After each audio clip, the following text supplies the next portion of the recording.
Hello everyone, welcome back to Let's Play Dragon Age Origins. I want to apologize up front for the volume level recently in these last few episodes. I am not sure why, but the volume has been incredibly quiet.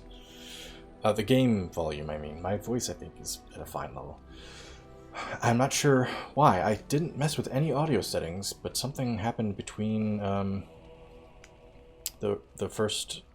some earlier episodes of the Let's Play and the most recent ones where the volume got turned way down on, at least on music and dialogue in the game. So I've messed with some settings. I'm hoping it's not too loud now. I hope I didn't overcorrect.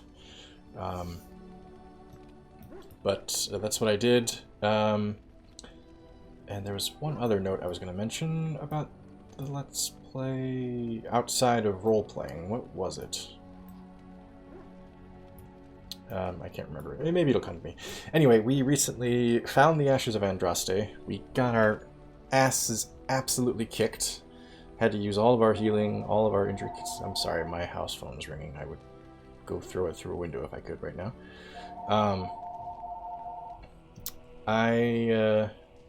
I'm pretty proud of Georgianne and the crew, though. I don't know how we survived it, but we did. Several reloads, I think, is how we survived it. And we're back at camp now before we head back to Arl Eamon to try to cure him of his illness. I said last time that we were going to probably spend the first part of this play session talking to everybody here in camp, trading, and all that stuff. But I want to do something before we do that, because it's backing up and backing up and backing up, and it's going to be an issue if I don't do it soon. And that is, I'm going to read the Codex. Now, the last Codex episode that we had ended up taking an hour, and I couldn't read all of it because I just didn't want to spend more time on it. This time I am going to read every unread entry, or at least every unread update in the Codex. So this might be a long episode, and I'm letting you know up front, if you are not a Codex listening fan, then just skip this episode for the one that's ahead of it, if there's one already uploaded for you. There will be no other gameplay in this episode. I will end this episode when the Codex reading is complete, and then the next episode will have actual gameplay and dialogue and all that stuff. So, I've got a big bottle of water here with me. Without further ado, where the hell is it? The Codex. So, let's see, creatures. Some of this stuff is going to be from the most recent mission, some of it's going to be from back in the Circle Tower. I am not sure which ones are going to be which. We'll just try to do our best. Ash Wraith. Legend has it that when Andraste's ashes were taken into hiding, some of her closest disciples gave themselves to the fire, that their restless souls might remain to guard her final resting place forever. Whether they are the spirits of Andraste's disciples or merely fade spirits, the temple that houses the sacred urn is filled with wraiths. Created from a burnt corpse, an Ash Wraith is a powerful and amorphous opponent, able to lash and smother while being immune to most physical attacks. Even if successfully dispersed, it can reform at a later time. Magic is the only real way to fight such a creature, wind and ice attacks being the most useful. Something to remember. I think that goes without saying, given that they're ash and fire related, but they are capable of creating small whirlwinds that are devastating to anyone unfortunate enough to get close, and their touch leaves a person drained. Bronto. There are only two things. There's only two things. Should be there are. Only two things a noble will step aside for. Paragons and angry Brontos, Dwarven say. This hulking beast was originally bred by the Dwarven Shaperit as a beast of burden and food source, the rough equivalent to surface oxen and cows. Some versions of Bronto have even been developed as Dwarven mounts, valued far more for their sure-footedness and stamina than for their speed. While present within Orzammar in large numbers, some Bronto still exist in packs within the deep roads, having returned to a wild state after the fall of the Dwarven kingdoms. They require remarkably little sustenance, consuming organic material from water, fungus, and even rocks, hence the rock liquor appellation used by many dwarves to describe Bronto, and exist in primarily dormant states until provoked. That's interesting. An angry, charging Bronto is considered to be a rather dangerous opponent. Dragon. Interesting. Dragonlings.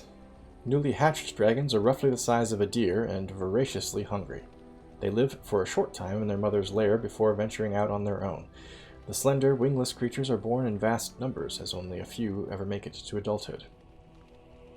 So that's the shark theory of reproduction? Turtle theory of reproduction? Drakes. Male dragons never develop into the winged monsters of myth.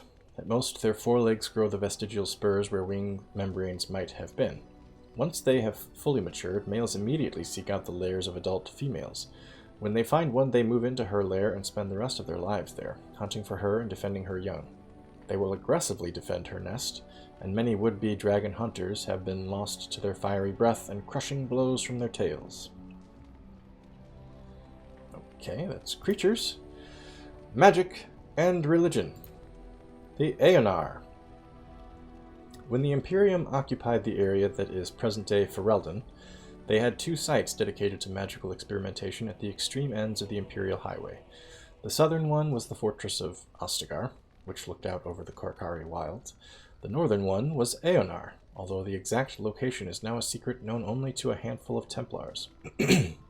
Whatever it was the Tevinter were trying to discover at Aeonar, their work was never completed. The fortress was overrun by disciples of Andraste upon hearing the news of her death. According to legend, it was a massacre, eerily silent, for the invaders caught the mages while all but one of them were in the Fade. Ooh, creepy. The site was structurally sound, but spiritually damaged. Possibly because of this, the Chantry chose to put it to use as a prison. Accused, Maleficarum, and apostates are held in the confines of Aeonar. Those who have a powerful connection to the Fade, and particularly to demons, will inevitably attract something across the veil, making the guilty somewhat easier to tell from the innocent. From Of Fires, Circles, and Templars, A History of Magic in the Chantry by Sister Petrine, Chantry Scholar. Interesting that it's an active prison for apostates and Maleficarum, but nobody knows where it is. That's weird. Only a handful of Templars. Seems like that kind of thing you probably couldn't keep much of a secret, but okay. Andraste, Bride of the Maker. This is probably a lengthy one, given that she is basically the primary protagonist figure in mythology of this world. There was once a tiny fishing village on the waking sea that was set upon by the Tevinter Imperium, which enslaved the villagers to be sold in the markets of Minrathous, I think, leaving behind only the old and the infirm. One of the captives was the child Andraste. She was raised in slavery in a foreign land. She escaped, then made the long and treacherous journey back to her homeland alone. She rose from nothing to be the wife of an Alamari warlord. Each day she sang to the gods, asking them to help her people who remained slaves in Tevinter. The false gods of the mountains and the winds did not answer her, but the true god did. The Maker spoke. He showed her all the works of his hands, the Fade, the world, and all the creatures therein. He showed her how men had forgotten him, lavishing devotion upon mute idols and demons, and how he had left them to their fate. But her voice had reached him, and so captivated him that he offered her a place at his side, that she might rule all of creation. The hell? Maker seems like a nut. He seems like a pretty crazy dude.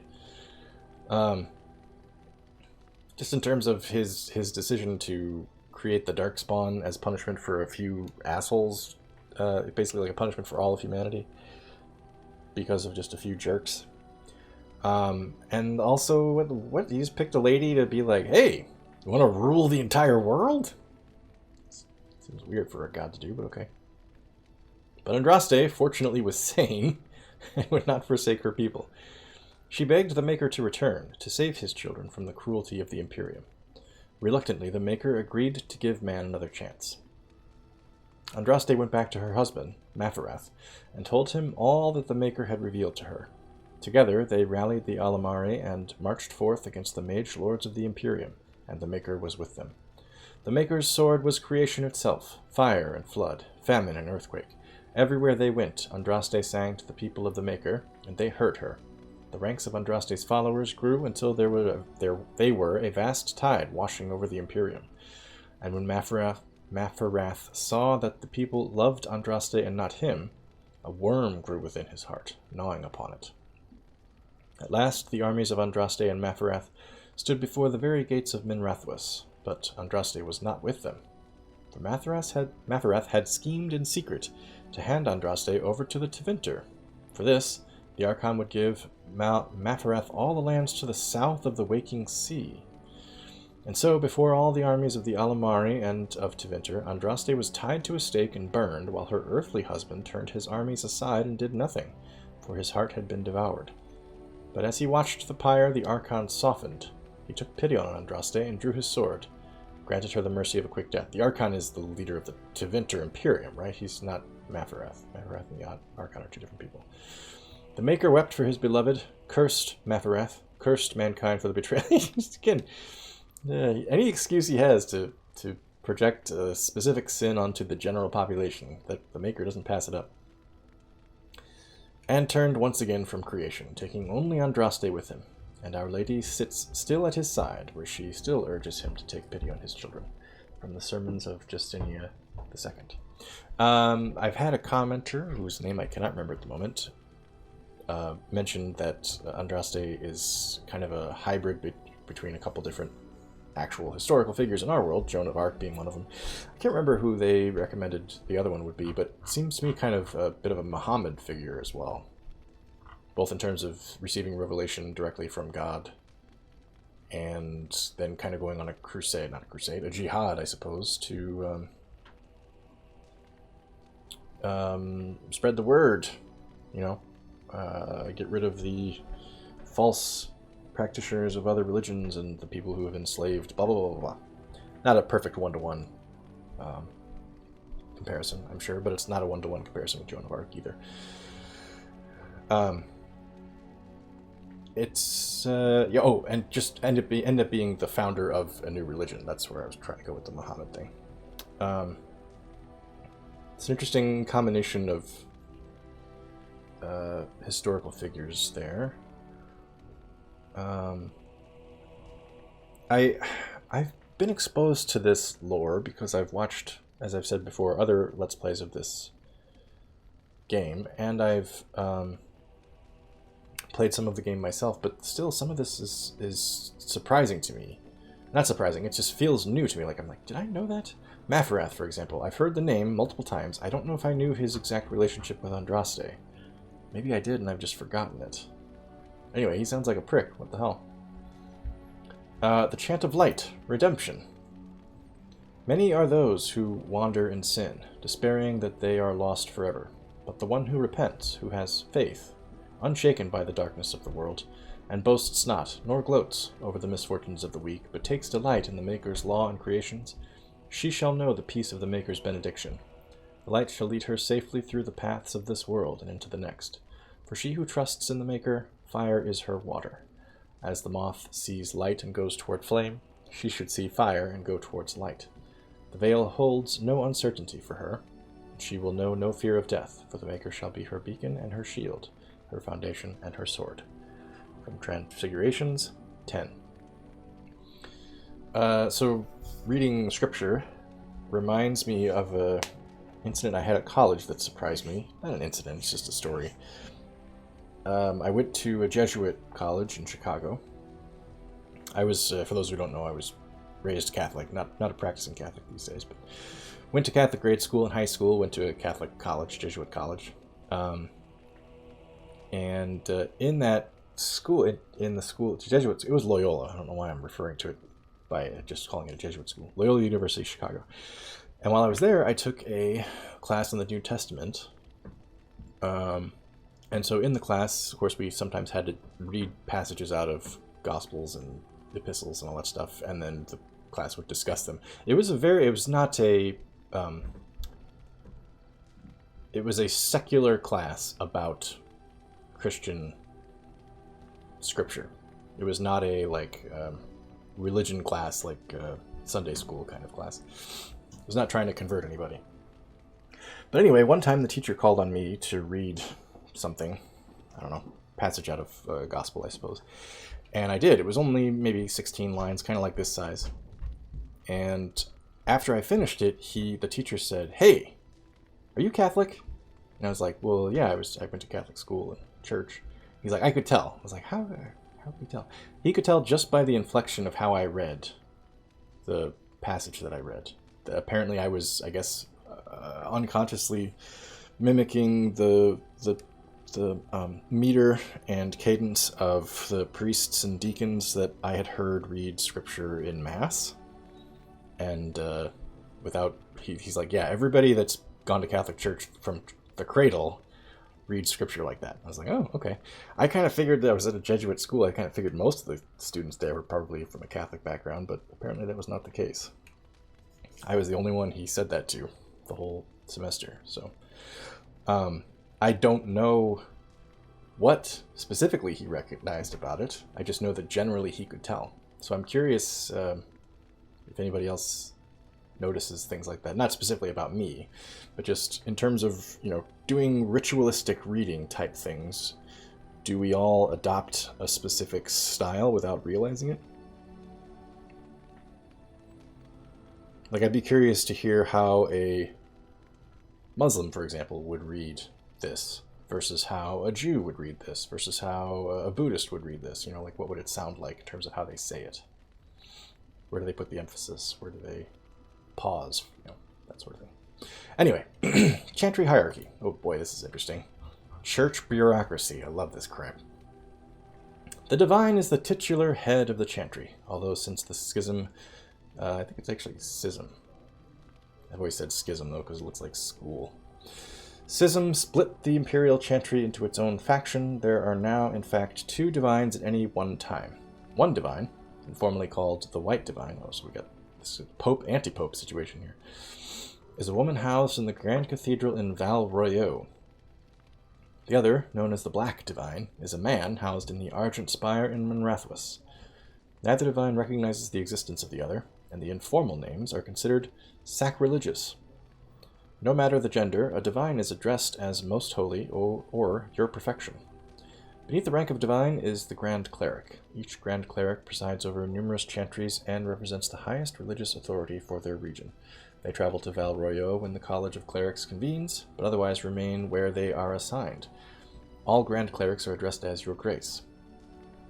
Beneath the Grand Cleric is the Mother, or in the Imperial Chantry, the Father. If a mother is in charge of a particular chantry, revered is appended to her title. These are the priests responsible for administering to the spiritual well-being of their flock. I don't know why I read it like that, because there's a period right there. A mother or revered mother is addressed as Your Reverence. Brothers and sisters form the rank and file of the chantry and consist of 3 main groups: affirmed, initiates, and clerics. Affirmed are the lay brethren of the chantry, those regular folk who have turned to the chantry for succor. Often when they are people who have led a difficult or irreligious life and have chosen to go into seclusion, or even orphans and similar unfortunates who were raised in... I'm reading this all wrong, hang on. Often they are people who have led a difficult or irreligious life and have chosen to go into seclusion, or even orphans and similar unfortunates who were raised into the chantry life. I feel like that should say, often they are X, or even, or I think I'm thrown off because there's no R here, or are even, or Y, I don't know. Syntax there is not matching with the way my brain works. The affirmed take care of the chantry and are in turn afforded a life of quiet contemplation, no questions asked. Only those folk who take vows become initiates. These are men and women in training, whether in academic knowledge or in the martial skills of a warrior. All initiates receive an academic education, although only those who seek to become Templars learn how to fight in addition.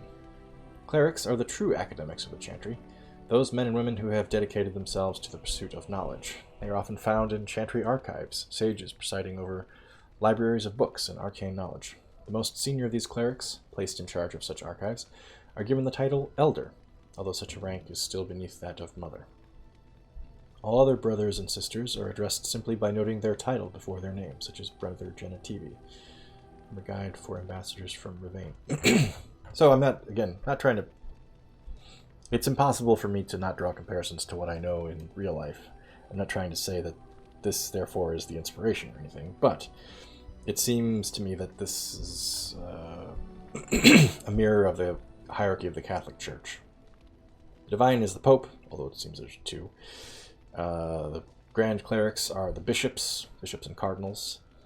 The mothers or the fathers are the parish priests, and then you've got brothers and sisters forming the deacons, the sisters, the brothers, the monastic orders, all that stuff. kind of breaks down in the lower orders because there's not actually a martial set in the Catholic Church. But yeah, I grew up in the Catholic Church, so I didn't realize, at least in the United States, how atypical the hierarchy is. Most Protestant churches in the U.S. don't have the same top-down kind of, global hierarchy. There are national churches in the U.S. and there are churches that are international, Protestant churches that are international, but there's no real Protestant equivalent of a pope, for example. There's no real Protestant equivalent of a college of cardinals. I guess there is a Protestant equivalent of parishes in the sense that, like, you can have Lutheran churches in different neighborhoods of a city and Baptist churches in different neighborhoods of a city. But Protestant churches in the U.S. have much more, like, independent feeling to them, I think, than Catholic churches do.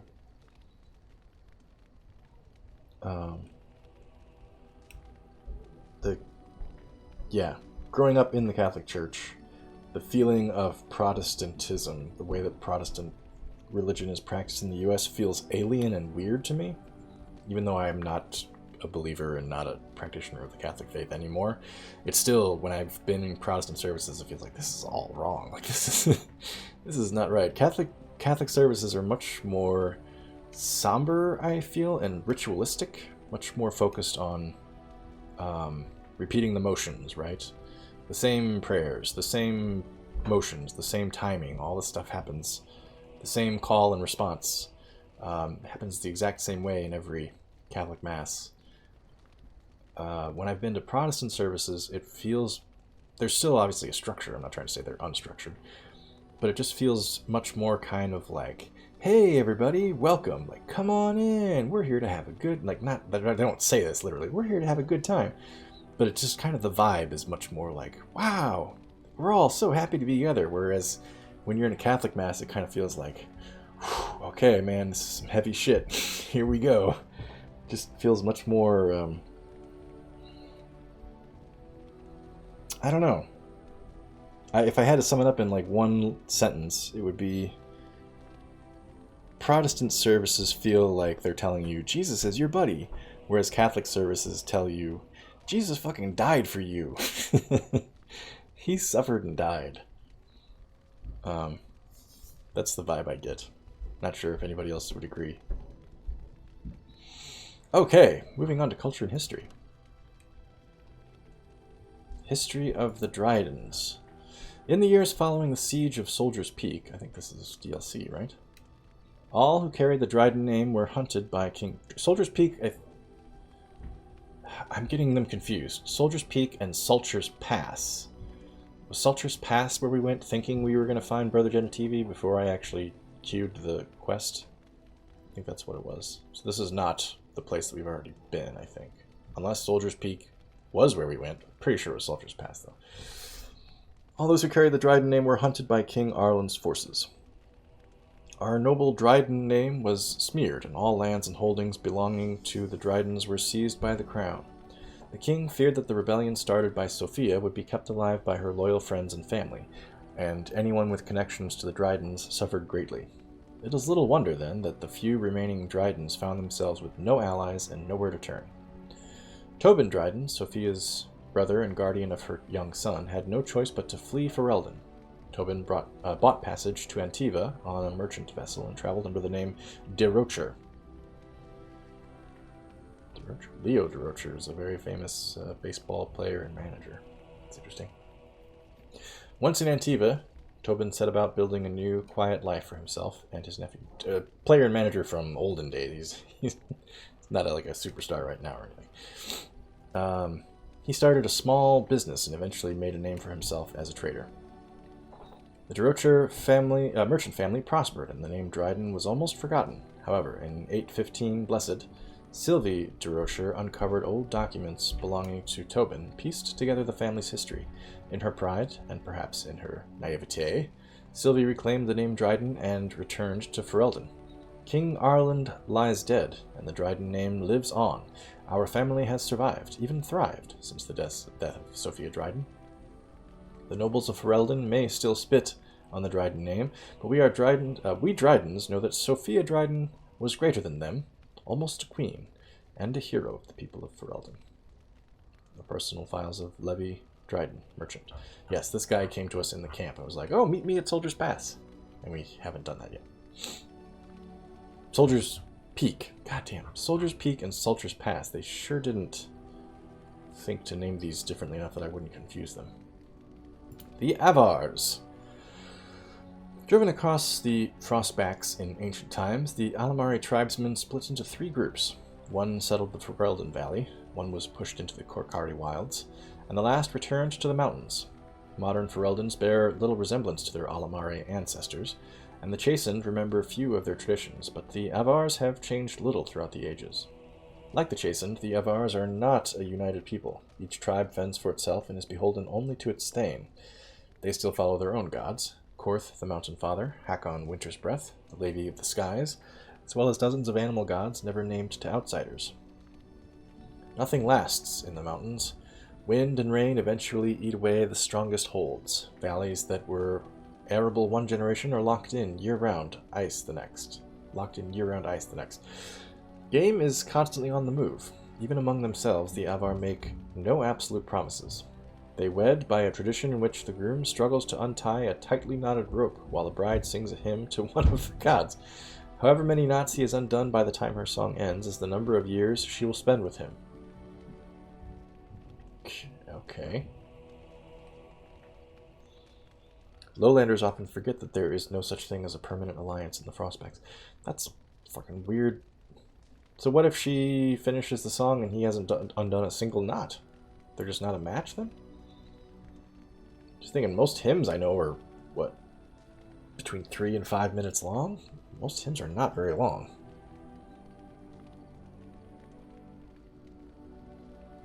Anyway. From Ferelden Folklore and History by Sister Petrine, Chantry Scholar. Denerim! When anyone in Ferelden speaks of going to the city, they inevitably mean Denerim. There is no other place in the kingdom which rivals it, not in size, population, wealth, or importance. It is the seat of the Theron family, the capital of Ferelden, the largest seaport, and, by ancient tradition, the meeting place of the Landsmeet. As well, Denerim was the birthplace of Andraste, one of them, anyway, as several other sites claim to have been the prophet's early home, including Jadir in Orlais. The Chantry takes no stance on which site's claim is valid, but it is well known that Andraste was Ferelden by birth. When visiting the pilgrimage site in Denerim, it is inadvisable to mention Jadir at all. The city rests at the foot of the Dragon's Peak, a solitary mountain scarred by ancient lava flows. During Andraste's lifetime, it reputedly filled the sky with a great column of black ash and sent burning rock raining down as far away as the Free Marches, but it is now considered extinct. Some believe it merely sleeps, and will again darken the sky with ash and fire when the last Ferelden king dies. This is highly unlikely. From In Pursuit of Knowledge, The Travels of a Chantry Scholar by Brother Genetivi. Dragon cults. Let us suggest, for the moment, that a high dragon is simply an animal, a cunning animal to be sure, but in possession of no true self-awareness or sentience. There has not, after all, been a single recorded case of a dragon attempting to communicate or performing any act that could not likewise be attributed to a clever beast. How, then, does one explain the existence of so-called dragon cults throughout history? One dragon cult might be explainable, especially in light of the reverence of the old gods in the ancient Tevinter Imperium. In the wake of the First Blight, many desperate imperial citizens turned to the worship of real dragons to replace the old gods who had failed them. A dragon, after all, was a god figure that they could see. It was there, as real as the archdemon itself, and as evidence makes clear, did offer a degree of protection to its cultists. Other dragon cults could be explained in light of the first. Some cult members might have survived and spread the word. The worship of the old gods was as widespread as the Imperium itself. Certainly such secrets could have made their way into many hands, but there have been reports of dragon cults even in places where the Imperium never touched, among folks who had never heard of the old gods or had any reason to. How does one explain them? Members of a dragon cult live in the same lair as a high dragon, nurturing and protecting its defenseless young. In exchange, the high dragon seems to permit those cultists to kill a small number of the young in order to feast on draconic blood. That blood is said to have a number of strange long-term effects, including bestowing greater strength and endurance, as well as an increased desire to kill. Begin with the blood. It may breed insanity as well. Nevaran dragon hunters have said these cultists are incredibly powerful opponents. Yeah, we found that out firsthand. Changes in the cultists are a form of blood magic, surely. But how did the symbiotic relationship between the cult and the high dragon form in the first place? How did the cultists know to drink the dragon's blood? How did the high dragon convince them to care for its young, or know that they would? Is there more to draconic intelligence than we have heretofore guessed at? No member of a dragon cult has ever been taken alive, and what accounts exist from the days of the Nevaran hunters record only mad rants and impossible tales of godhood. With dragons only recently reappearing, and still incredibly rare, we may never know the truth, but the question remains. From Flame and Scale by Brother Florian, Chantry Scholar, 928 Dragon. Yeah, it definitely seemed like the cult that we found recovering the Urn of Sacred Ashes had gotten some form of communication from the dragon. Excuse me, either verbal or telepathic or something, because something led them to believe that she was the dragon was the returned form of Andraste. And I'm pretty sure they wouldn't come up with a cockamamie idea like that on their own. That had to have been... They had to have, I would think, been encouraged to think that by the dragon itself. Herself? I'm assuming it's her. Laid eggs and everything. Oh yeah, they said the male dragons don't get that large. History of Ferelden, Chapter 1. Ferelden, as we think of it now, did not exist before the Exalted Age. Instead, the valley was divided up into dozens of old Alamari clans. They warred constantly with one another over land, honor, the allegiance of the freeholders, and on one notable occasion, the name given to a favorite Mabari. Okay, that's an interesting story.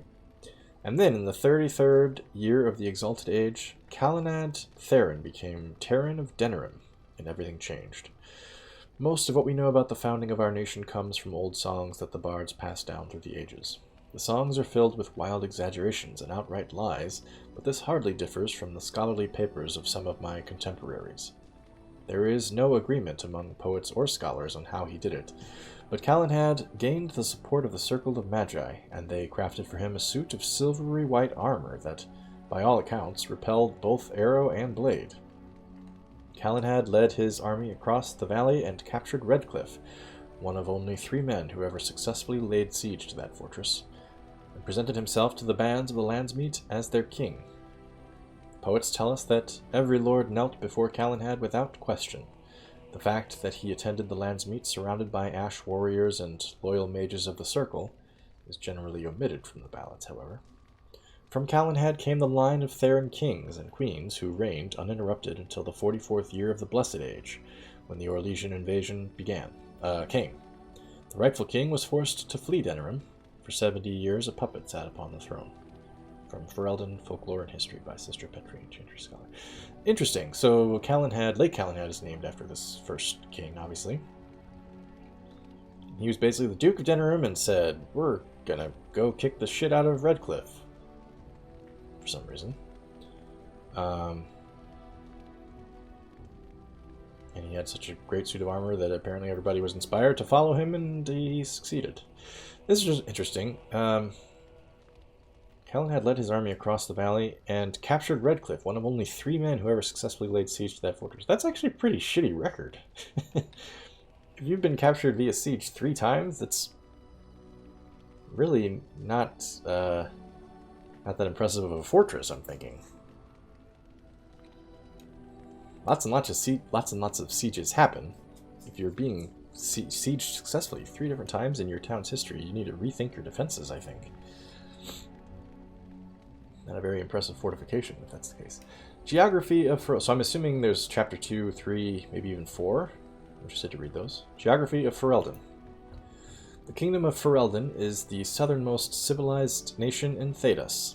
Although some scholars dispute that claim to civilization, it is perhaps the most physically isolated of all the kingdoms of Thedas. To the east is the Amaranthine Ocean, to the north the Waking Sea, to the south the Karkari Wilds, which in summer months are a vast peat bog, and in the winter become a treacherous labyrinth of iced-over waterways. The Frostback Mountains guard the western border, and only a narrow plain between the mountains and the sea allows travel between Ferelden and Orlais.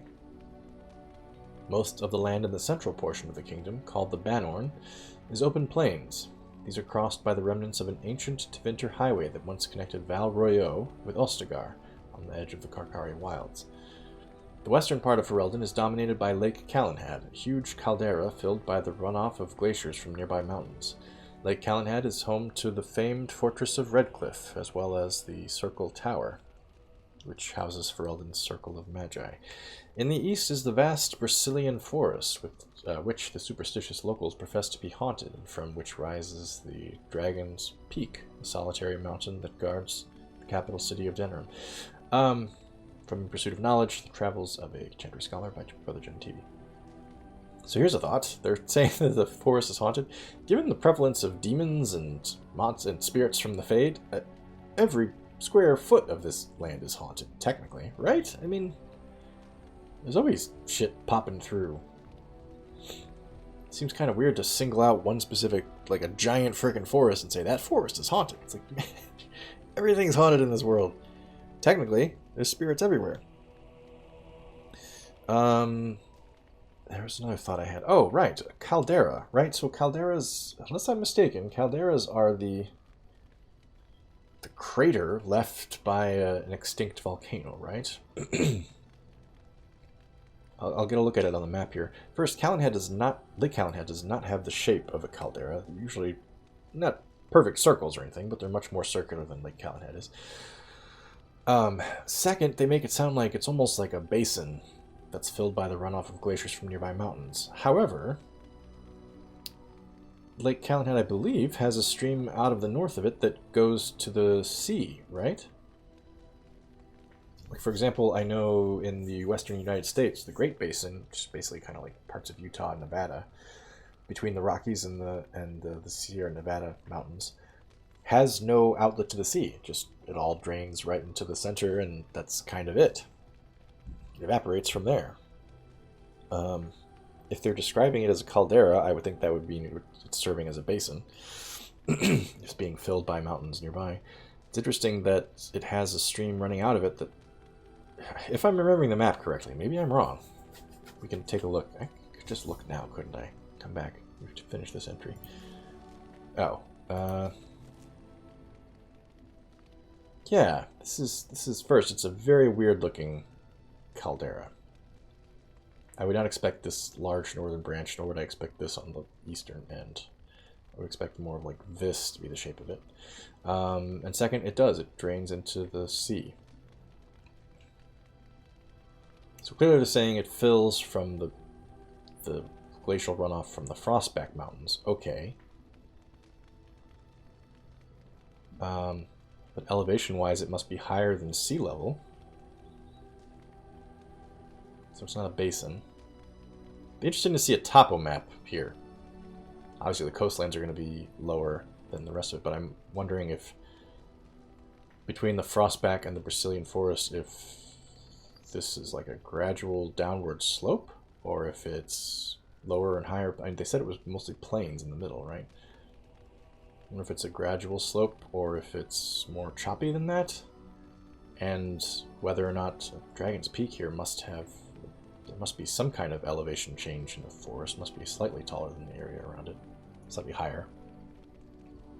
I find these kinds of things interesting. I know that's weird. It's not weird necessarily, but it's not everybody's cup of tea, I guess is what I'm saying. The Frostback Mountains. Even mountains had a heart once. When the world was young, Korth, the Mountain Father, kept his throne at the peak of Belinas, the mountain that lies at the center of the world, from which he could see all the corners of earth and sky. And he saw strong men become weak, brave men grow cowardly, and wise men turn foolish for love. Ain't that always the way? Korth devised a plan that he might never be betrayed by his own heart, by taking it out and hiding it where no soul would ever dare search for. What the hell? I didn't do that, just scrolled for some reason. Dare search for it. He sealed it inside a golden cask, buried it in the earth, and raised around it the fiercest mountains the world had ever seen, the Frostbacks, to guard it. Without his heart, the Mountain Father grew cruel. Okay, I'm going to prevent myself from changing by taking out my heart and hiding it, which will actually irrevocably change me. Without his heart, the Mountain Father grew cruel. His chest was filled with bitter mountain winds that shrieked and howled like lost souls. Food lost its flavor. Music had no sweetness, and he lost all joy in deeds of valor. Ah, classic case of anhedonia right there. He sent avalanches and earthquakes to torment the tribes of men. Gods and men rose against him, calling him a tyrant, but with no heart, Korth could not be slain. Soon there were no heroes left, either among men or gods, who would dare challenge Korth. The Lady of the Skies sent the best of her children, the swiftest, the cleverest, and strongest flyers, to scour the mountains for the missing heart, and for a year and a day they searched. But sparrow and raven, vulture and eagle, swift and albatross returned to her with nothing. Then the ptarmigan spoke up, I don't know what that is, and offered to find the god chief's heart. The other birds... Oh, ptarmigan is a bird, okay. The other birds laughed, as birds do, for the ptarmigan is a tiny bird, too humble to soar, which spends half its time hopping along the ground. The lady would not give the little creature her blessing. Dang, that's pretty harsh. For the mountains were too fierce even for eagles, but the ptarmigan set out anyway. The little bird traveled deep into the frostbacks. When she could not fly, she crawled. She hugged the ground and weathered the worst mountain winds, and so made her lonely way to the valley where the heart beat.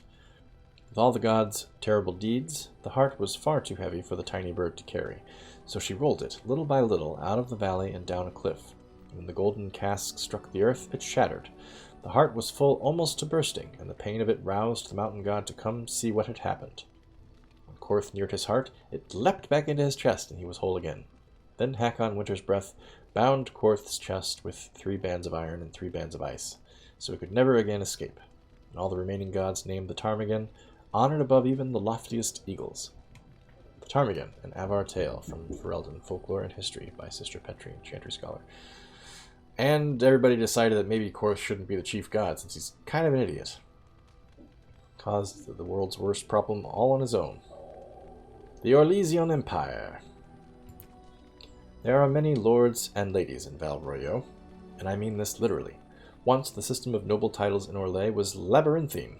There were barons and barons and baronets and sir-barons and a horde of others, each with its own origin and its own nuances of comparison. The Orlesian aristocracy is ancient and much given to competition. All the nobility play the grand game, as is known, whether they wish to or not. It is a game of reputation and patronage, where moves are made with rumors and scandal is the chief weapon.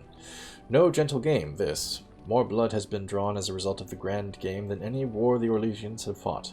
Of this I am assured by almost every gentleman here. As far as titles went, everything changed with the coming of the Emperor Drakon, who established the Orlesian Empire as it exists now, and who created the Chantry. There is no more venerated figure in Orlais. In Val Royeaux, the statue of Drakon stands as tall as the statue of Andraste. Drakon determined that the grand game was tearing Orlais apart, so he abolished all titles besides his own, and Lord and Lady. I am told, with some twittering amusement, that this action did not end the grand game as Drakon had intended. Now the lords and ladies collected unofficial titles rather than official ones, such as the exalted patron of Tassus Clay, or uncle to the champion of Tremé. Trems, I don't know. It is a headache to remember such titles, and one winces to think of the poor doorman at the balls who must rattle them off as each guest enters the room. The aristocracy is different from Ferelden in other ways as well. The Orlesians' right to rule stems directly from the Maker. There exists neither the concept of rule by merit, nor the slightest notion of rebellion. If one is not noble, one aspires to be, or at the least aspires to be in the good graces of a noble, and is ever watching for a way to enter the patronage of those better placed in the grand game.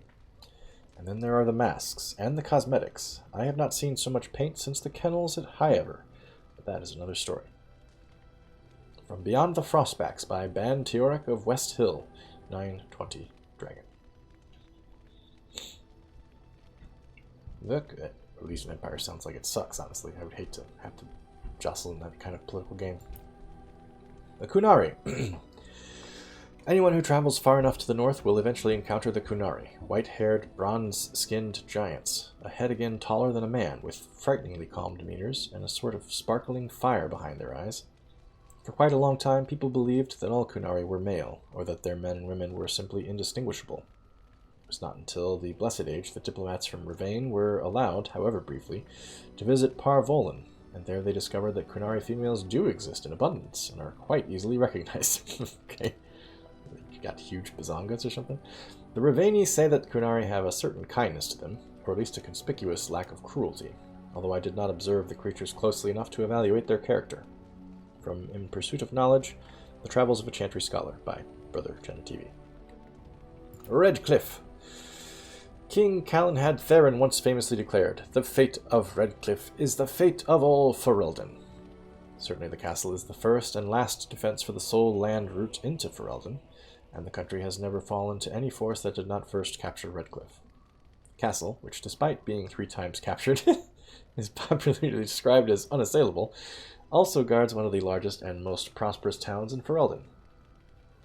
Redcliffe village is well situated near the mountain pass to Orzammar and the Orlesian border, and so serves as a center of foreign trade. For these reasons, Redcliffe is accounted an Arling, despite the smallness of the domain. Okay, got it. Arleman has a small domain, but compared to other Arls, but Redcliffe is important enough that he's got a seat there. Anyway. The inhabitants of Redcliffe village are primarily fishermen or merchants who ship dwarven goods through the pass from Orlais to Denerim. When the entire village smells of smoked fish on certain late autumn mornings, the merchants in their finery do their utmost to pretend otherwise. They just don't like the smell? Okay. In Pursuit of Knowledge. From In Pursuit of Knowledge, The Travels of a Chantry Scholar by Brother TV. Okay, we're going back to the map for a second. Hang on. So what the hell? So the Frostback Mountains down here prevent passage, right? Yeah, Orzammar here. I think. Orzammar's around somewhere. Anyway, and then it says there's a passage to Orlais between the sea and the mountains. So that's here.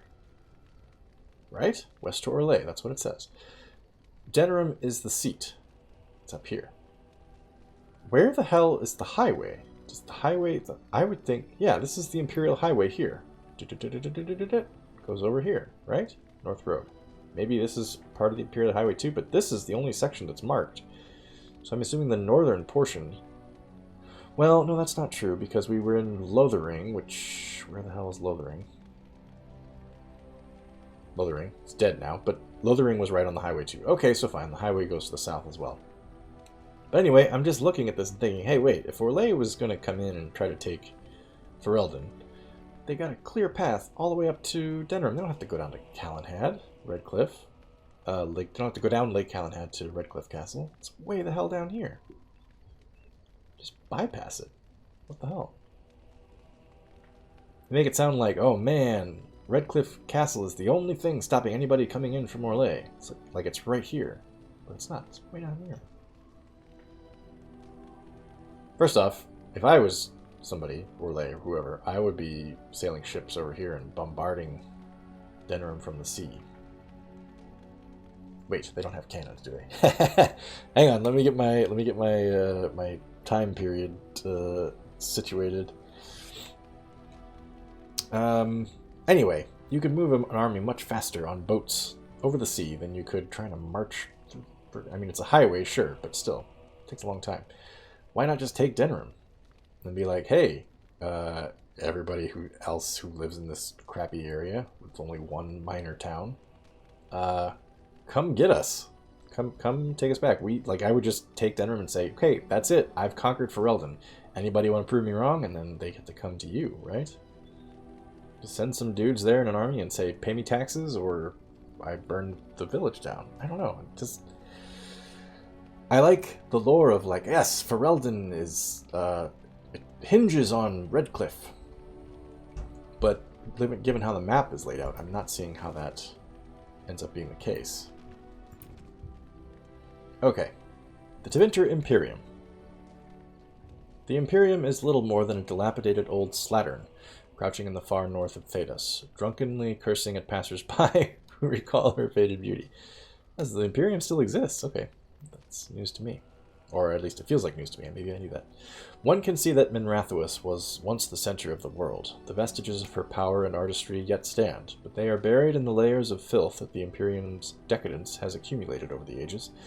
The magocracy live in elegant stone towers, literally elevated above the stench of the slaves and peasants below. The outskirts of Minrathous are awash in a sea of refugees, turned destitute by the never-ending war between the Imperium and the Kunari. And yet the Imperium survives. Whether with sword or magic, Tevinter remains a force to be reckoned with. Minrathous has been besieged by men, by Kunari, by Andraste herself, and never fallen. See, there you go, that's unassailable. Unlike Redcliffe. Grief. From In Pursuit of Knowledge, The Travels of a Chantry Scholar by Brother Genetivi. I am curious, reading about all these other locations and peoples, whether the second and third games visit any of them. I'm guessing that they visit at least some of it, right? Geography of Thedas. Thedas is bounded to the east by the Amaranthine Ocean, to the west by Tirashan Forest and the Hunterhorn Mountains. Oh, okay, this is the entirety of Thedas. I was going to say, wait a minute, no. Ferelden's doesn't have a Tirashan Forest. This is all of Thedas, got it. Hunterhorn Mountains, to the south by the snowy wastes that lie beyond the Orkney Mountains, and to the north by Donark Forest. The word Thedas is Tevinter in origin, originally used to refer to lands that bordered the Imperium. As the Imperium lost its stranglehold on conquered nations, more and more lands became Thedas, until finally people applied the name to the entire continent. The northern part of Thedas is divided amongst the Anderfell, the Tevinter Imperium, Antiva, and Rivain, with the islands held by the Kunari just off the coast. Central Thedas consists of the Free Marches, Navarra, and Orlais, with Ferelden to the south. Okay, this is helpful. I have heard people mention the Anderfells. I've heard people mention Rivain. I did not realize that they are actually separate nations akin to Antiva and Orlais.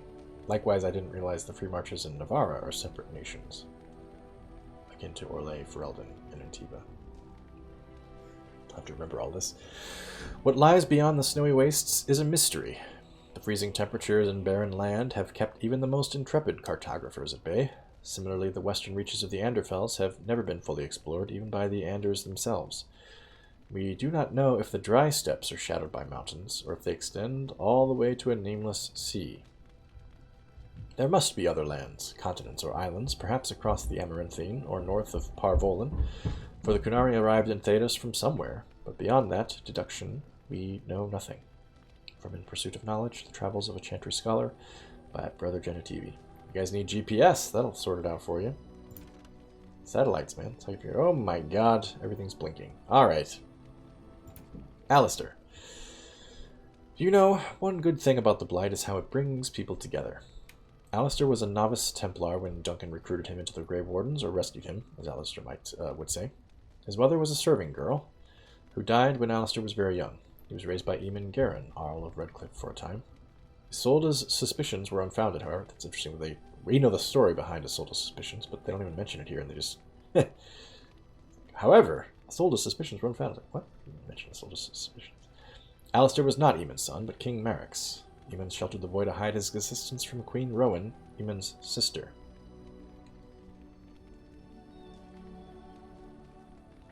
Okay, hang on. I'm putting the map together in my head here. The family tree. So, Merrick gave birth.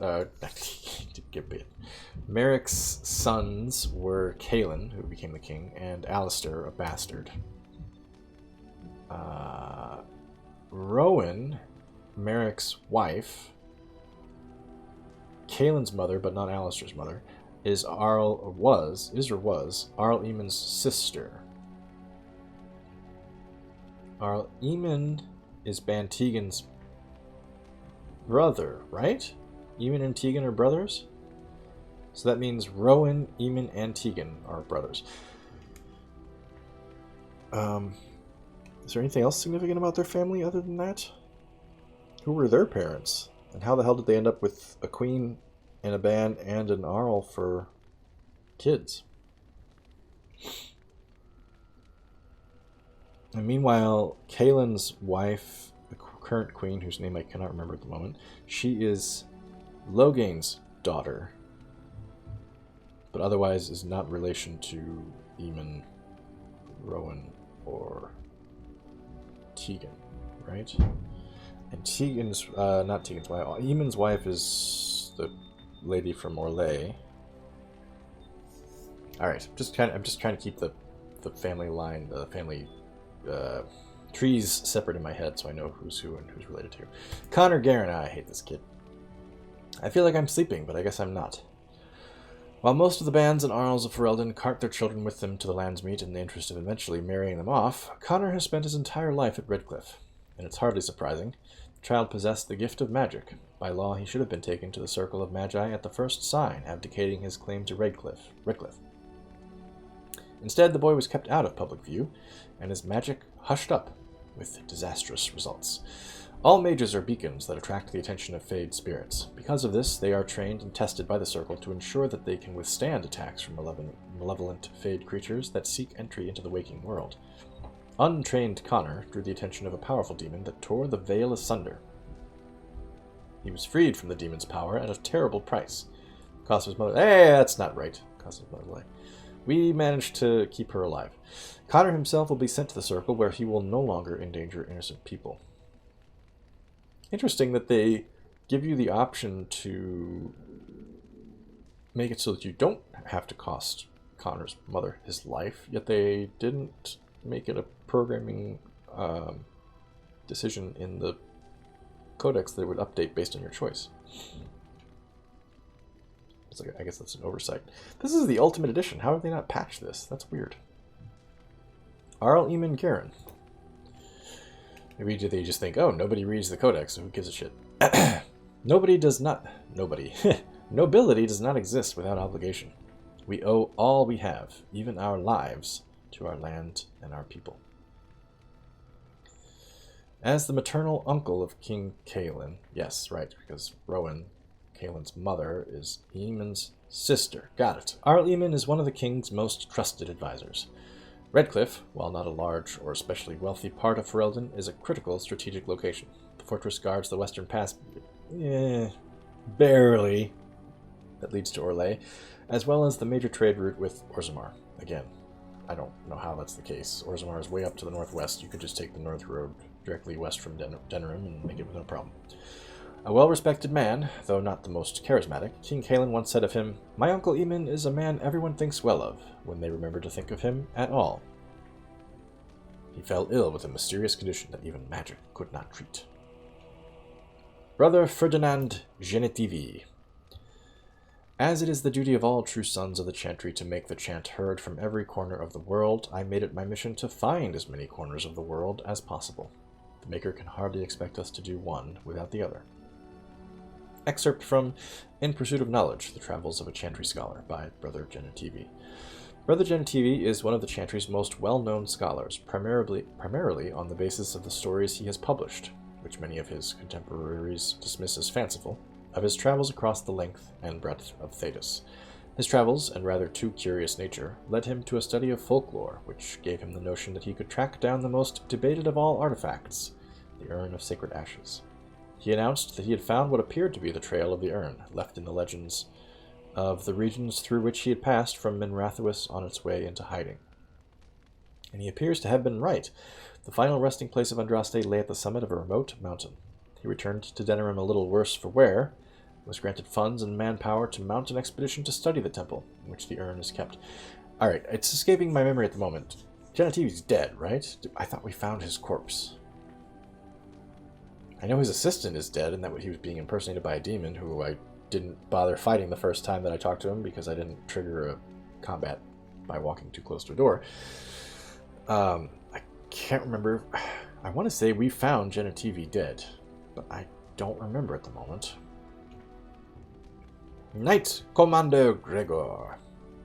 It is the innocent folk of Ferelden who matter. I would lay down my life, and the life of any mage, to protect them. Grim and taciturn, Gregor has been Knight Commander of the Templar forces stationed at the Circle Tower for so many years that hardly anyone except the First Enchanter recalls that he is not simply part of the tower itself. I'll Rendon Howe, the immortal Tim Curry. It appears civil war after all, despite the darkspawn. Pity. I don't have a Tim Curry impression. I'm trying my best. The Arling of Tim Curry is a guy, speaking of, I have never heard anybody do a Tim Curry impression. He has a very distinctive way of speaking. You would think that he would be easy to mimic. Once you could, break down the components of how he speaks. But I do not recall ever seeing anybody do a Tim Curry impression. I'll have to look that up on YouTube and see if there's any new videos of it. The Arling of Amaranthine winds along the sinuous northeastern coast of Ferelden. The waking sea is known for its temper, and the storms that sweep in from the warmer northern waters are sudden and brutal. These are the lands of Rendon Howe. He was born during the occupation, and like many of the nobles at the time, joined Prince Merrick's rebels. He fought alongside young Bryce Cousland, future Terran of Highever, and Leonis Brylan, future Arl of Southreach, at the bloody Battle of White River. It was the most catastrophic defeat of the entire occupation, from which only 50 rebel soldiers escaped alive. Although he was decorated for valor by King Merrick, Howe's abrasive manners have earned him almost universal dislike among his peers. First Enchanter Irving. The circle will go on, and we will learn from this tragedy, and be strengthened by it. There is no higher office in a Circle Tower than that of First Enchanter. The one who holds this title must not only be an able administrator, but also a mentor, leader, and surrogate parent to all the mages of the tower. Irving has proven himself to be all these things with an added dose of cunning. Most apprentices know that little goes on in the tower that Irving does not know. He can soothe Templars angered by some childish magical prank, at the same time that he lauds the pranksters, and everyone walks away satisfied. Sounds like a regular Dumbledore, this guy. Although much of the circle was destroyed by Uldred's abominations, Irving survived and plans to rebuild what he can. I guess I should amend my previous Dumbledore statement to say, I've never actually read the books, I've only seen the movies, and it just kind of seems like everybody loves Dumbledore. I'm sure there are people in the books who are like, ugh, fuck that Dumbledore. The Malfoys, for example. But in terms of like getting along with everybody, that kind of fits the Dumbledore character that I remember from the films. Arlessa Isolde. Yeah, I forgot her name was Isolde. For the one who delivers the sacred ashes of Our Lady will have the esteem of Redcliffe and all the riches it is in my power to grant. Hey! Riches. Didn't even think about that. Okay. We're going to get some riches. The Arling of Redcliffe was a source of constant trouble for Emperor Reveal during the occupation. It was rumored that since each new report sent the Emperor into a fit of violent rage, his court had taken to poisoning messengers before they could deliver their accounts. Wow, okay. Isolde's family was the 10th to be given the difficult task of governing Redcliffe. Since most of the previous Arls had either been murdered by their bands or beheaded by the Emperor, they did not approach the job with a great deal of enthusiasm. Okay, so we're talking about when the Orlesians still ruled Ferelden, which was in people's lifetimes here, right? Because Loghain and Howe and Merrick were the ones who kicked them out. Isolde's family was the 10th to be given the difficult task of governing Redcliffe. Okay, so her parents, presumably, governed Redcliffe for the Empire. Now that the Empire has been kicked out, it's interesting that she's married to the current ruler of Redcliffe. Let's find out. Yeah, here we go. Isolde met Eamon, not realizing he was the rightful heir to her father's domain, and quickly became smitten with him for being part of the... Oh, that's convenient. Quickly became smitten with him for being part of the resistance. Never mind that it was her family he was resisting. Perhaps a bit too romantic for her own good, she insisted upon staying behind with Eamon when the rest of her family was driven out. When her only son began to show signs of possessing magic, Isolde tried to cover it up, knowing that he would be taken from her by the Circle if found out. She hired an apostate mage to tutor him in secret, little knowing that her tutor was being paid to poison her husband. Eamon fell ill, and Connor, desperate, tried to use magic to save his father. Magic that attracted the attention of a demon. She gave her life to free Connor from demonic influence. She did not! She's alive. Man, okay, that's 2 counts where that's not correct. I got the impression that Isolde is much younger than Eamon. She looks like she's in her, 20s or something. Connor looks like he's, maybe 10? Between, 8 and 12, something like that? Maybe he's 14, I don't know. Maybe Isolde is, 30 or something. Maybe early 30s, but Eamon from what I remember, Eamon looks like he's in his late 50s, early 60s, which, again, is not unusual for, feudal times. Wedding, marriage matchmaking is not always age appropriate. But given that she fell in love with him because he was resistant, that sounds like young, idealistic love. It sounds like something that would be between two young couple, two young partners. Whereas the reality of their relationship, at least as it appears to be, from how the characters look, it looks like young woman married to older powerful man. Anyway, very convenient that the daughter of the family that previously ruled Redcliffe married the guy who came to rule Redcliffe, independent of actually marrying her. That's kind of funny. Leliana. In the cloister, away from the fuss and the flurry of the cities, I found peace, and in that stillness I could hear the Maker. A lay sister of the chantry who can beat the stuffing out of trained mercenaries would be notable enough, but one who also claims to have been sent to fight the Darkspawn by the Maker himself is unusual, to say the least. She asked to join the Grey Wardens in their endeavors, sort of, but was turned away. Her persistence, however, paid off. She made them relent and allow her to join in their travels. There's more to Leliana than had even been apparent at Lothering, however. She spent much of her life as a bard in Orlais, a minstrel, assassin, and spy employed by the nobles of Val Royeaux in their elaborate game of intrigue. Okay, so this seems like an instance where the Codex accurately reflects my choices. We didn't take Leliana on right away. I'm presuming if we had, this entry would read differently.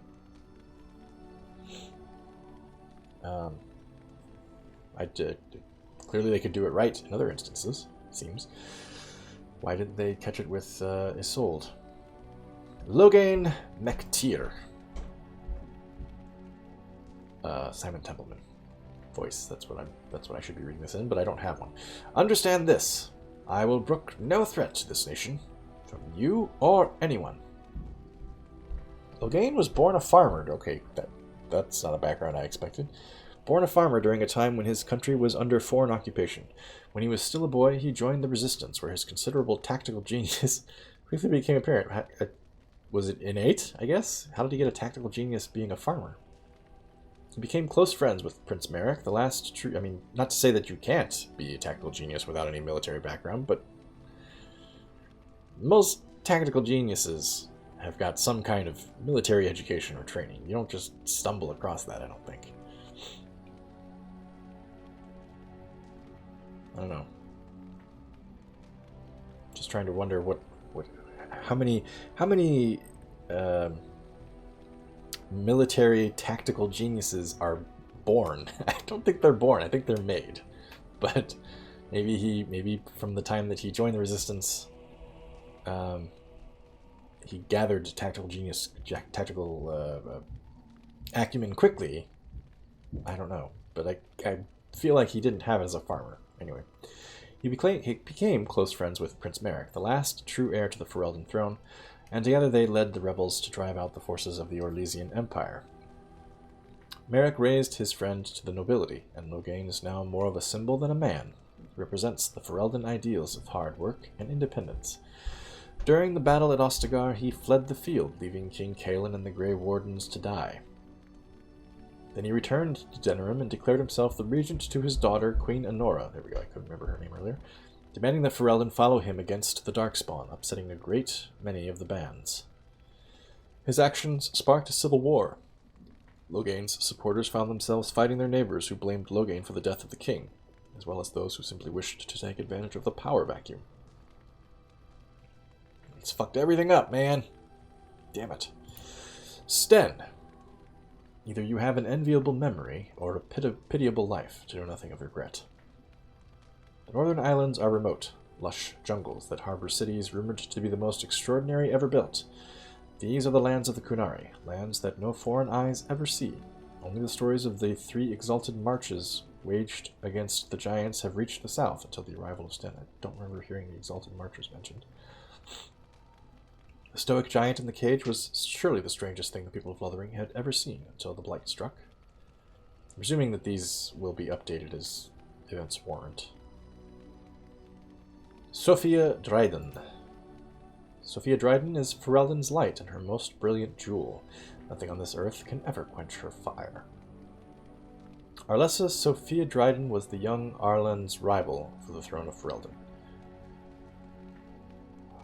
Right, Arlen. Okay, yep, remember now. Dryden was a strong and charismatic leader with much support from the Bannorn. When Arlen finally won the crown, Dryden refused to relent. She pushed her claim, was caught, and accused of treason. Her sympathizers continued to support her, however. In order to appease them, Dryden was spared execution and forced to join the Grey Wardens instead. Dryden survived the joining and dazzled the Grey Wardens at Soldier's Peak with her leadership skills and charm. She eventually rose through the ranks to become the Warden Commander of Ferelden. Before Commander Dryden, the Grey Wardens were seen as a relic of an older time and an unnecessary drain on the nobles' coffers. Dryden, though, with her political connections, reinvigorated the Wardens and rapidly increased their numbers. In the meantime, King Arland proved himself a devious king, willing to go to brutal lengths to silence his opponents. Arlen's reign of terror grew worse with each passing year, and some of the bands approached Commander Dryden in desperation, begging her to intercede. She agreed, and thus was the rebellion against King Arlen born, okay. Arlen, that sounds like the kind of thing where a wise commander would be like, no, nope, we will not get involved in politics. We have a duty to perform, and we will carry it out without interfering in other matters. But no, she was like, yeah, fuck it. Yeah, let's do it. Arlen learned of the rebellion and took steps to end it. He publicly suspended all tithing to the Grey Wardens and declared that they were no longer welcome in Ferelden. Sounds familiar. Some of the Wardens, mindful that they were supposed to remain politically neutral, felt disgraced by Dryden's involvement in Ferelden politics and left her side even as the king's forces lay siege to Soldier's Peak. The siege took months and ended with the death of Sophia Dryden. The personal files of Levi Dryden, merchant. Okay, well, this information is kind of making Georgianne think that Soldier's Peak should be maybe not the top priority, but a higher priority than she otherwise would have thought. Because the way that Sophia Dryden seems to have built up the Grey Wardens from what was at the time thought of as just an afterthought, right? How do they describe it?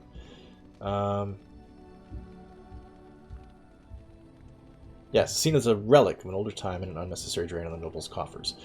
That's kind of how it seems like the Grey Wardens are perceived right now, or at least, if not that, an active danger, right? Because we supposedly are responsible for King Caelin's death. Kind of seems like we need Sophia Dryden again, and if her legacy is at Soldier's Peak, maybe there's something at Soldier's Peak that could help us get a little Sophia Dryden back, you know? Get some of that magic back. So that might be something we need to do sooner than later. Books and songs. Oh, good God. Alright. I'm going to do it. I'm going to do the whole damn thing. We're going to get there. I don't know that I need to do controls, but we'll do it. Aveline, Knight of Orlais. This is going to be the same story that... Leliana told us. I don't need to read this. Yeah, we've done this, and I even commented on the story, I think. Ballad of Aisley. This I'll read, because this is not familiar to me. The wind that stirs their shallow graves carries their song across the sands. Heed our words, heed our cry. The grey are sworn, in peace we lie. Heed our words, hear our cry. Our names recalled, we cannot die. When darkness comes and swallows light, heed our words, and we shall rise. From the Ballad of Aisley, said to have been written after the Battle of Aisley, which ended the Fourth Blight, 520 Exalted.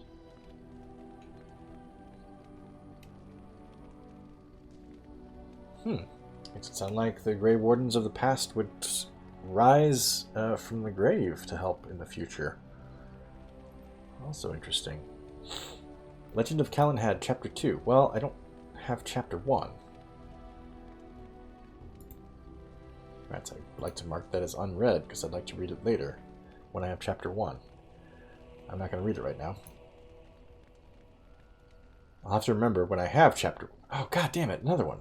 Chapter 2. Okay, I'm not reading that one. That's Chapter 3. I'm not going to read that one. Chapter 4. I'm not going to read that one. Death of a Templar. Here we go. The dry, dusty earth swallows up salty drops that splatter its surface. A tiny insect pauses, sensing the vibrations, and scurries off, leaving behind its invisible enemy. As the drops fall, the dark circles merge together, expressing a mirror to their creator. The Primal emotions of bloodlust and sorrow blend into a lethal cocktail that breaks the strongest of men. This jurisdiction of strength must be left to the spirit, not arm nor chest. Only the wisest turn to his inner sanctuary to partition the mind from an all-consuming madness. Seductive voices whispering promise of glory, waiting down the weaker path of the flesh, bringing a death far worse than that of hot lead or steel. These blank, hollow promises will echo the unfathomable eternally. Living comfortably amongst material possessions, it is easy to misunderstand the true meaning of uncontrollable hate. Failing to understand the power of fighting against pure, unfaltering beliefs, against foes that listen only to their soul. Uncontrollable hate. Influenced and thus removed from innocence. The scar is permanent and internal. The rain, now red, feeds the debt owed for actions past, sinking further into the earth as the mind draws slower. What was it that drew him, himself, to this situation?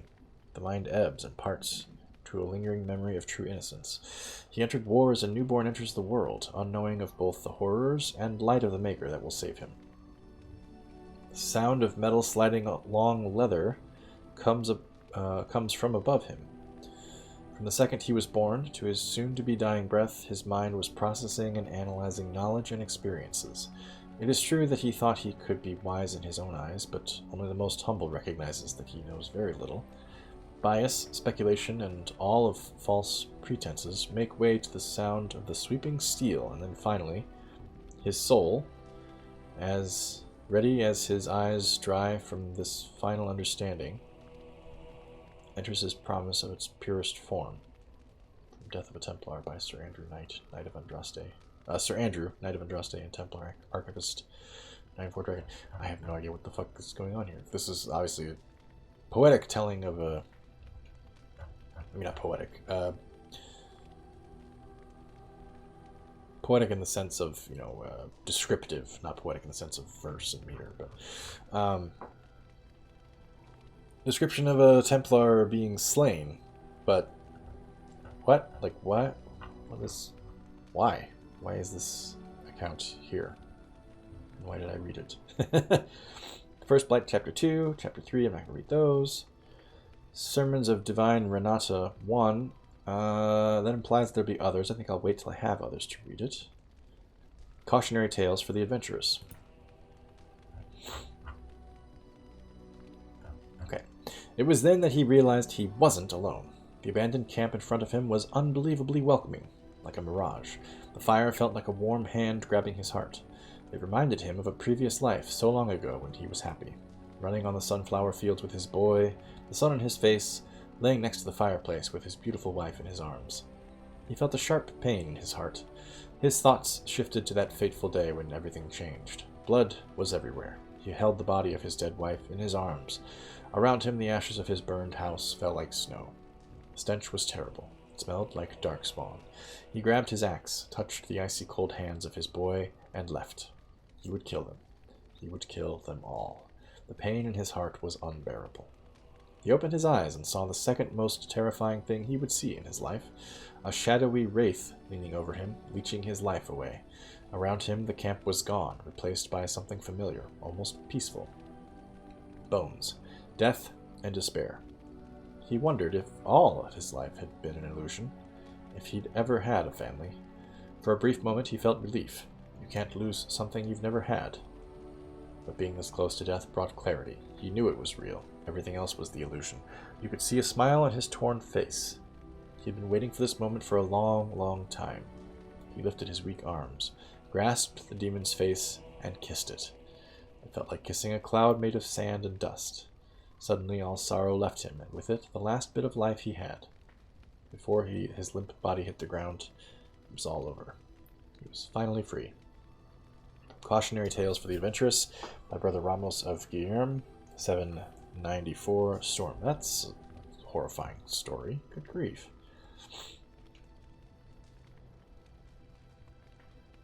I'm trying to see. I don't think it's leaving it up to us whether his family was an illusion. It seems like it was real, right? It says it was clarity. He knew it was real, so his family was real. The campground that he was in was an illusion. Apparently created by a desire demon. That would explain why he grabbed it and kissed it.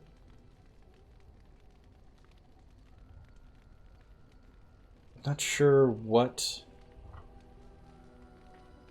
So he grabs his family's dead. He grabs his axe to go kill Darkspawn, get revenge, right? Because the Darkspawn killed his family.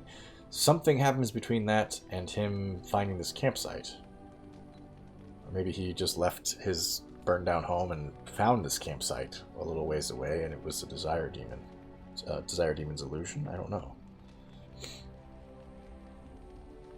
Seems like not a very tempting illusion. Seems like the way to go would be to fool him into thinking that his family was still alive, right?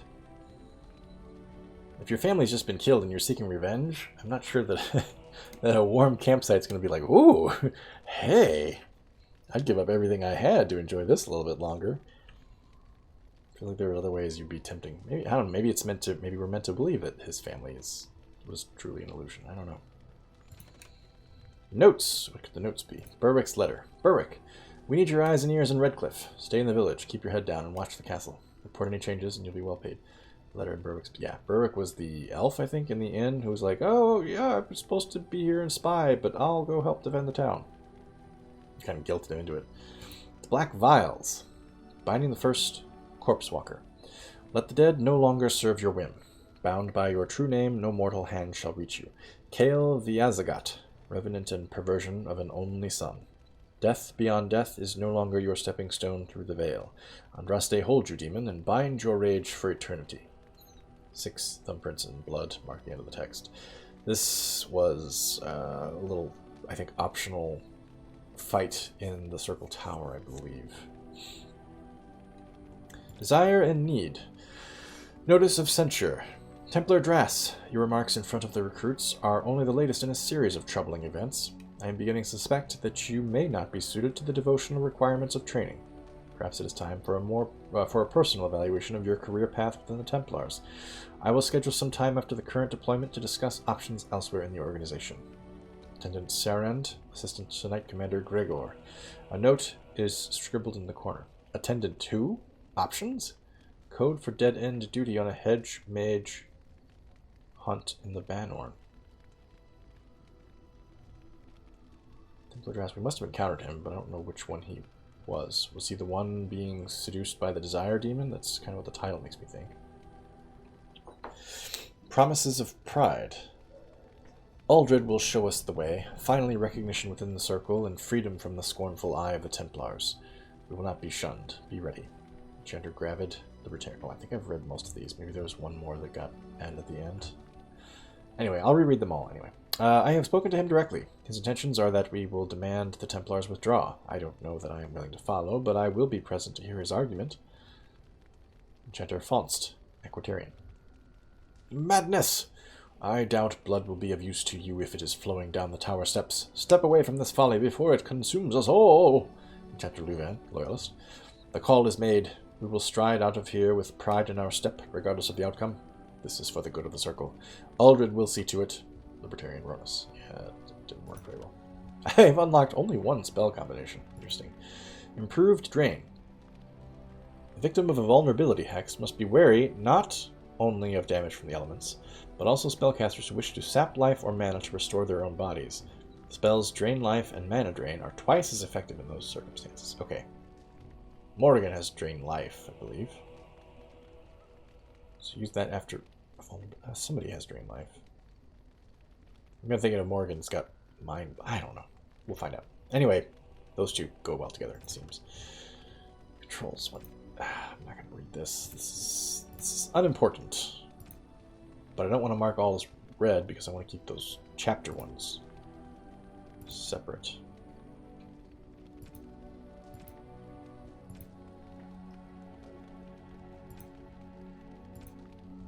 Okay. Hey, that's the codex, and it was an hour and 24 minutes. Okay. Let me get a drink of water, and then we'll end this episode here, and we'll do some camping.